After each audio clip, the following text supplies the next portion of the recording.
Hey YouTube, today I'm going to do a video about what are you going to do once the grid goes down for lighting. And notice I say once it goes down, not if. I've been doing some research into what would happen if there was an EMP attack, or even if there was a huge natural disaster and a bunch of large transformers got knocked out in the United States. There's a thing called black start. A black start basically is when a power station needs to start using its own energy. It can't rely on external energy from other plants or from lines, and it's very difficult for them to start like that. And pretty much they need backup diesel generators or some other form of energy in order to start. And if they can't get that, we might just be back into the dark ages. And you need to realize too that most of the major parts, transformers, aren't even made in America anymore. They're made in China, and it could take years to even get them. So pretty much, there's a good chance that we could be back to just low-level local power. People using generators or whatever they can find. Why will the grid go down? Well, there's a number of reasons why it could happen and why it will happen. One could be an EMP attack. Two could just be a number of natural disasters. Three, major wars. Four, just diminishing resources, peak oil. And one major reason is something called black start. If a number of power stations go offline, it's very difficult to start a power station without another power station basically giving it a jump. If a power station needs to start independently, you run into a lot of problems. They need some kind of like a major diesel generator or a jump from another line. So it's going to be, once a number of them go down, we might not have the resources to even start the entire grid up again. Right? And then take into account also that most of the major parts, such as large transformers, are not made in this country anymore. They're made in China. So a major war with China, or even just peak oil where things become much more difficult to ship, or anything that disrupts the global supply chain is going to have a major effect on grid power. And there's always ways to get electricity, right? But there's always ways to do everything. There's ways to make fish hooks, but it's not as good as the modern equivalent. So I'm saying right now you should take advantage of modern manufacturing and buy cheap ways of making your own light, which I think would be the most important use of electricity. It's going to give you a lot of advantages over your neighbors if you have light and they don't. And also, just a lot of working advantages within your own homestead or home. So, and I've lived in the third world. I lived in the jungle, basically, where there was no grid power. And people did have, some people had generators. Some very wealthy people had generators who owned stores so they could have refrigeration. But most of the people that had little solar panels, all they used it for was to light some lights. Because you get tired of when it hits 6 o'clock and it turns black, you can't do anything anymore. You just pretty much have to go to bed, which is nice. It's kind of relaxing, but at the same time, sometimes you need to do things. Pretty much in the third world and places like that, and most people, they use candles. And it's a good alternative, I guess. They're fairly inexpensive and they're reliable. I guess the only problem is with any water, they're going to go out. Wind, they're going to go out. You can't, take them around everywhere, and you can't really shine them in a direct area. So they have a lot of disadvantages too. And then if you were going to stockpile them, you'd have to stockpile a lot of candles, to give you a long period of time of light. Another more primitive alternative is these type of oil lamps, which are pretty good. You can put a number of different types of fuels in them, and they're pretty heavy duty, resistant to breaking, long lasting. I got this one at Goodwill. It's the brand is Farms Lamplight, and it seems pretty good. The disadvantage again is you're going to need to store a lot of combustible fuel in order to run that thing. It's good I have that as a backup basically. Another way that you could provide lighting is these, and they're pretty inexpensive. You can get them at Home Depot, or you can find them used at yard sales. Little solar garden lights. They charge a solar battery during the day, and then at night they automatically turn on this little light. Some of them have on and off switches. These ones don't. Um, they take rechargeable batteries, and most of them use these type of batteries, nickel cadmium batteries. Um, they don't really seem to last that long. They're pretty cheaply made, so I wouldn't want to rely on them long term.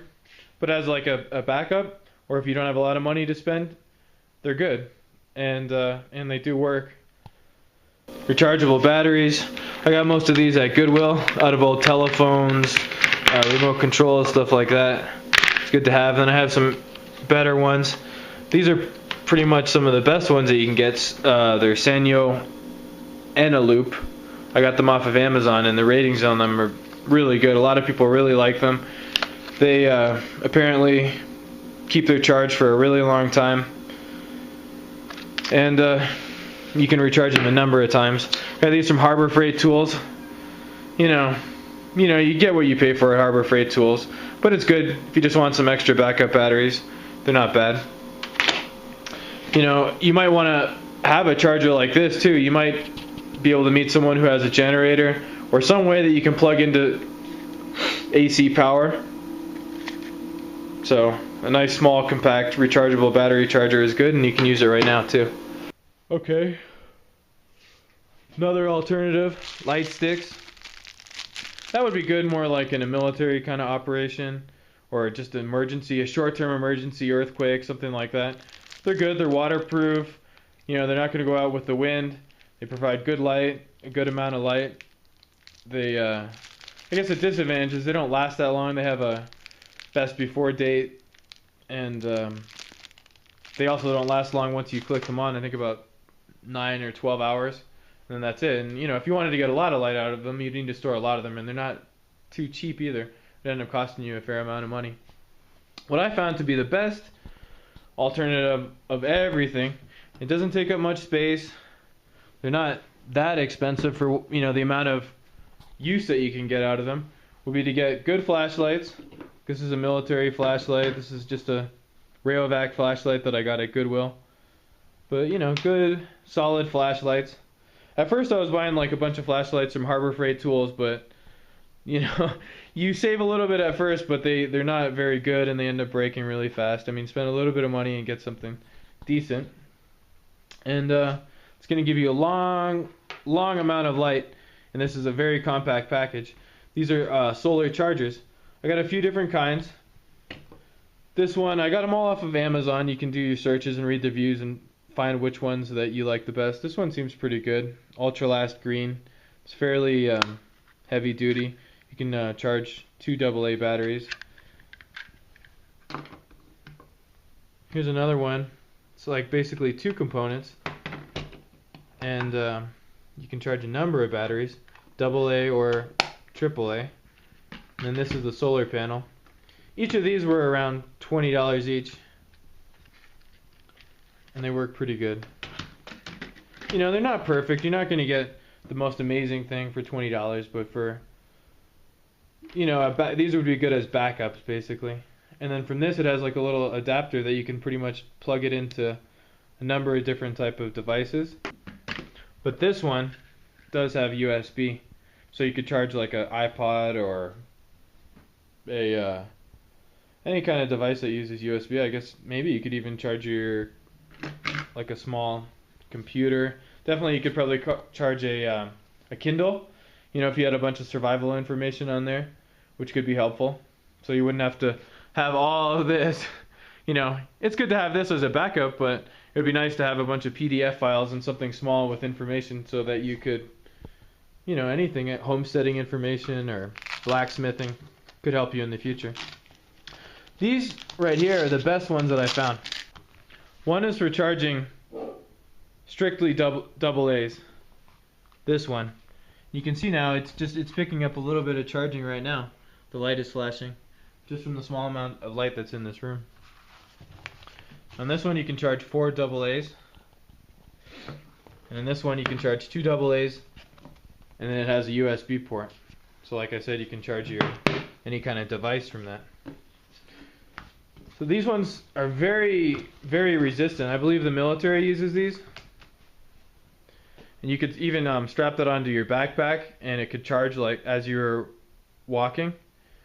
And it has these grommets, so you can hang it from anything. It says it's 3.5 hours of full sun to fully charge 2 AA batteries, 6 2/3 hours of full sun to fully charge 4 AA batteries. I think this is a good alternative for someone who doesn't want to spend a lot of money on solar panels, doesn't really feel the need to have full power, but they just need a small amount of electrical power in a compact unit that is resistant and that is resilient and reliable. I would recommend this. And then these kind of things as backups and alternatives. So I'd like to hear if you have any other ideas on how to get light in a grid down situation. Or if, is it even necessary? And also, what other things would you need power for? Thanks for watching.